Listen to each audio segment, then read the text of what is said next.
بسم اللہ الرحمن الرحیم۔ قال رسول اللہ صلی اللہ علیہ وسلم التاجر صدوق الامین مع النبیین والصدیقین والشہداء۔ ترجمہ: حضرت ابو سعید رضی اللہ تعالیٰ عنہ کہتے ہیں کہ رسول اللہ صلی اللہ علیہ وسلم نے فرمایا کہ سچا اور امین تاجر نبیوں، صدیقین اور شہداء کے ساتھ ہوگا۔ اس حدیث مبارکہ میں رسول اللہ صلی اللہ علیہ وسلم نے سچے تاجر کی فضیلت کو بیان فرمایا۔ جو امانت دار تاجر ہوگا، جو اپنی تجارت میں ڈنڈی نہیں مارتا ہوگا، اس کا جو مقام ہوگا، اس کی جو عظمت ہوگی، اس کی جو فضیلت ہوگی، وہ نبیوں، صدیقین اور شہداء کے ساتھ ہوگی۔ اسی طرح حضور علیہ السلام نے فرمایا کہ لا ایمان لمن لا امانت له۔ اس شخص کا ایمان نہیں ہے جو امانت دار نہیں۔ فلاح پانے والوں کی صفت قرآن کریم میں بیان کی گئی ہے، والذین هم لاماناتهم وعہدہم راعون۔ اور وہ جو اپنی امانتوں اور وعدے کا پاس رکھتے ہیں۔ انسان کا اولین مسئلہ زندگی کی بقا ہے۔ زندگی کا دار و مدار اس کے رہن سہن، اس کی خوراک اور اس کے لباس پر ہوتا ہے۔ انسان نے اس اولین مسئلے کو حل کرنے کے لیے تجارت، زراعت، ملازمت اور مزدوری کو اختیار کیا ہے۔ اور ہمارے پیارے پیغمبر علیہ السلام نے پیغمبرانہ ذمہ داری سے پہلے جو پیشہ اختیار کیا تھا وہ تجارت تھی۔ چنانچہ آپ کے اسوہ کاملہ میں سے تجارت کے لیے مکمل رہنمائی ہے۔ اس حدیث مبارکہ میں رسول اللہ صلی اللہ علیہ وسلم نے سچے اور امانتدار تاجر کے لیے بہت بڑی خوشخبری دی ہے۔ حصول دولت انسانی مرغوبات میں سے ہے، جس کا ذکر قرآن کریم میں بھی اللہ تعالیٰ نے فرمایا۔ زُيِّنَ لِلنَّاسِ حُبُّ الشَّهَوَاتِ مِنَ النِّسَاءِ وَالْبَنِينَ وَالْقَنَاطِيرِ الْمُقَنطَرَةِ وَالْفِضَّةِ وَالْخَيْلِ الْمُسَوَّمَةِ وَالْأَنْعَامِ وَالْحَرْثِ۔ لوگوں کے لیے مرغوبات، نفس، عورتیں، اولاد، سونے چاندی کے ڈھیر، چیدہ، گھوڑے، مواشی اور زرعی زمینیں بڑی خوش آئند بنا دی گئی ہیں۔ اللہ نے اس فطری رغبت کے حصول کے لیے جائز طریقے بتائے ہیں۔ ان جائز طریقوں میں سے ایک طریقہ تجارت ہے، جسے اللہ تعالیٰ نے حلال قرار دیا ہے۔ وَأَحَلَّ اللَّهُ الْبَيْعَ، اللہ تعالیٰ نے تجارت کو حلال کیا ہے۔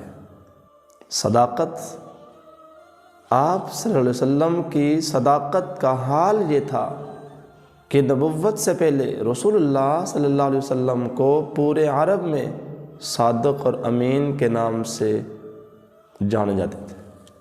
ابو جہل بھی کہا کرتا تھا، محمد میں تم کو جھوٹا نہیں کہتا، البتہ جو تمہیں جھوٹا کہتے ہیں میں انہیں صحیح نہیں سمجھتا۔ تو حضور کی صداقت، حضور کی امانت، حضور کی دیانت کا درجہ یہ تھا، مقام یہ تھا، فضیلت یہ تھی کہ ایمان لانے سے پہلے بھی کافر حضور کو صادق اور امین کے نام سے پہچانتے تھے۔ آپ صلی اللہ علیہ وسلم نے تجارت کی پاکیزگی پر خصوصی توجہ فرمائی۔ حضور علیہ السلام بازار کو اچھی جگہ نہیں سمجھتے تھے، لیکن تشریف لے جایا کرتے تھے، بازار میں جایا کرتے تھے، مارکیٹ میں جایا کرتے تھے، اس وجہ سے کہ مسلمانوں کے درمیان دیکھیں دھوکہ بازی اور بددیانتی نہ ہو۔ حضرت صائب یہ بہت بڑے تاجر تھے، جب مسلمان ہوئے تو رسول اللہ صلی اللہ علیہ وسلم کی خدمت میں حاضر ہوئے، تو لوگوں نے حضرت صائب کا تعارف پوچھا، تو آپ صلی اللہ علیہ وسلم نے ان کا تعارف کروایا۔ حضور نے فرمایا کہ میں ان کو تم سے زیادہ جانتا ہوں۔ تو حضرت صائب نے کہا کہ میرے ماں باپ قربان ہوں، تجارت میں حضور علیہ السلام میرے ساتھ شریک ہوتے تھے، لیکن حضور علیہ السلام کے جو معاملات تھے وہ صاف ہوا کرتے تھے۔ حضور علیہ السلام نے فرمایا کہ تاجر قیامت کے دن فاسق اٹھائیں گے، اللہ یہ کہ انہوں نے تقوی اختیار کیا ہو، انہوں نے سچائی کے ساتھ کام کیا ہو، امانت کے ساتھ کام کیا ہو۔ جنہوں نے امانت کے ساتھ کام کیا ہوگا ان کی عظمت، ان کی فضیلت اللہ صدیقین، شہداء اور صالحین کے ساتھ کرتے ہیں۔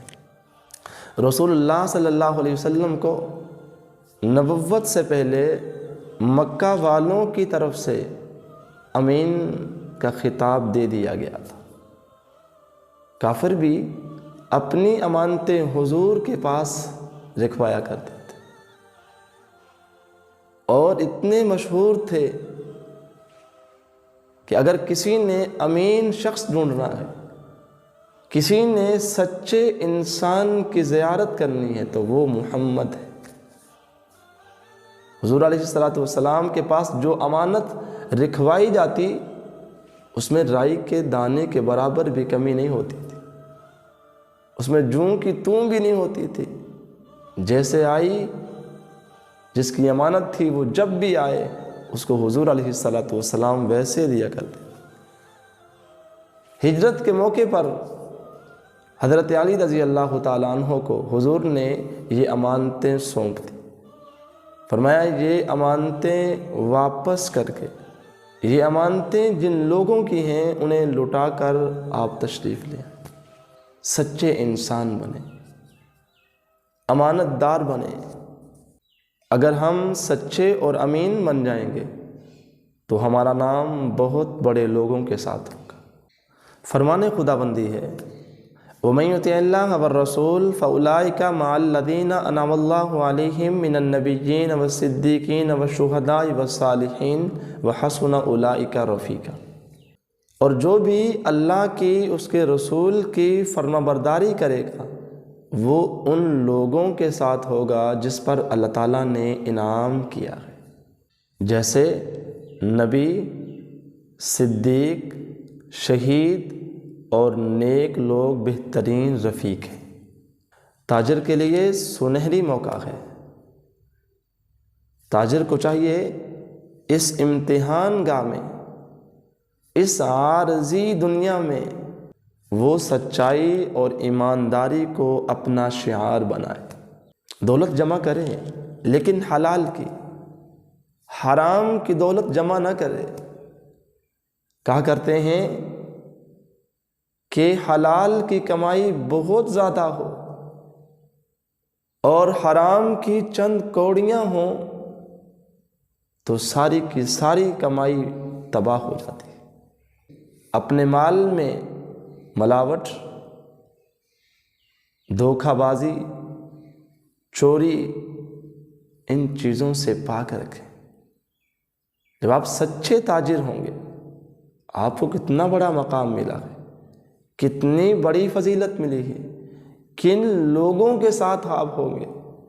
تو سچے تاجر کو اللہ تعالیٰ آخرت میں، جنت میں بہت اونچا مقام عطا فرمائیں گے۔ اس لیے ہم سب کو اپنے اپنے کاموں میں، اپنی اپنی زراعت میں، اپنی اپنی ملازمت میں، اپنے اپنے کاروبار میں سچائی سے اور ایمانداری سے کام لینا چاہیے۔ فرمایا گیا انصاف کے ساتھ ٹھیک ٹھیک تولو اور ترازو میں ڈنڈی نہ مارو۔ اللہ تعالیٰ ہم سب کو سچی تجارت، سچی ملازمت، سچی زراعت کرنے والا بنائے۔